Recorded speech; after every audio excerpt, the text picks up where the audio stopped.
In this video, I'm going to explain to you why you're struggling to find your purpose. Now, it's totally understandable to be feeling like this. Trust me, I probably spent the first 30 years of my life thinking, what is the point? What is my purpose? What am I doing on this spinning orb, crashing through the galaxy, crashing through space? And I used to kind of beat myself up about it because it seemed like some people already knew, but I just couldn't seem to get there.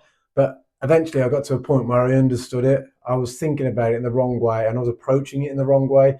And hence here I am today explaining to you why you're struggling to find your purpose. And a good place to start is a quote that I scribbled down a long time ago, so long ago that I can't remember who actually said it.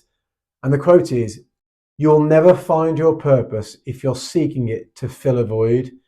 Many people fall into this trap where they're desperately seeking their purpose. But the problem with this is it puts them in a state of fear. And as I've discussed in other videos, fear is a future-based emotion. So that takes you away from the present moment.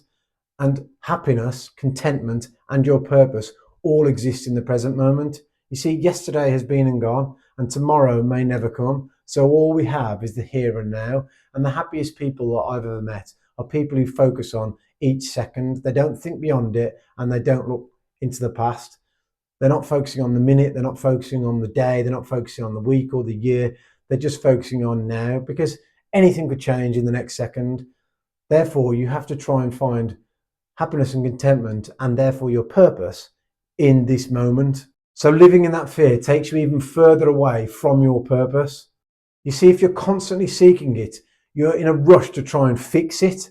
And then I hate doing that. I don't know why I just did that. I used to hate it when teachers did that in school. So that's probably the first time I've done that in my life, but it made me cringe when I did it. So I apologize you had to witness that.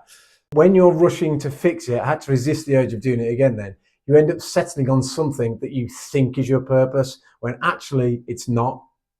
But you assume that you found it and you assume that you're going to be happy.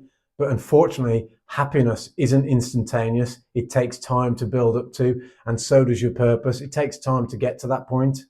So when you're desperately seeking your purpose, you end up settling in the hope that you've found it. But guess what? When you settle, you still feel unfulfilled.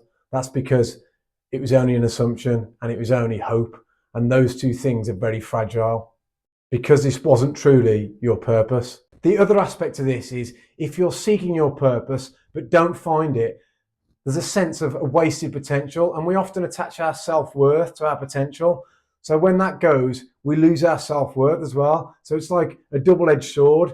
Not only are you frustrated that you can't find your purpose, but you also feel defeated internally and you lose that self-worth. And as you've seen in probably my other videos about the power of self-worth, that's not something you want to dent on a regular basis, because it can have a negative impact on so many areas of your life. So you desperately seeking your purpose isn't just bothering you, it's bothering your relationships, it's bothering your work, it's bothering everything in your life, because it's something that's affecting you internally. And anything that affects you internally is projected externally unless you can better manage it. And that's what leads me on to the 3 bits of advice I give you at the end of this video to give you some form of clarity as to finding what your purpose is. And number 1 is stop looking for it. And number 2 is stop chasing it. And number 3 is watch my other video on how you can find your purpose. I really hope this video has been helpful, at least to get you back on track and give you some kind of direction as to how you can identify your purpose. Like I just said, my next video will explore how you can actually identify what it is you need for that fulfillment, that inner fulfillment, and that level of peace. Thanks for watching. If you want to work with me on a one-to-one basis, you can get me at dan@yourwilderness.therapy.com, and we can truly identify your issues and give you specific guidance to help you out the other side. Please click the like and subscribe button, and that'll encourage me to make more videos on this topic, and it will also alert you of further videos I make on relevant content. You've got this and I've got you. Thanks for watching.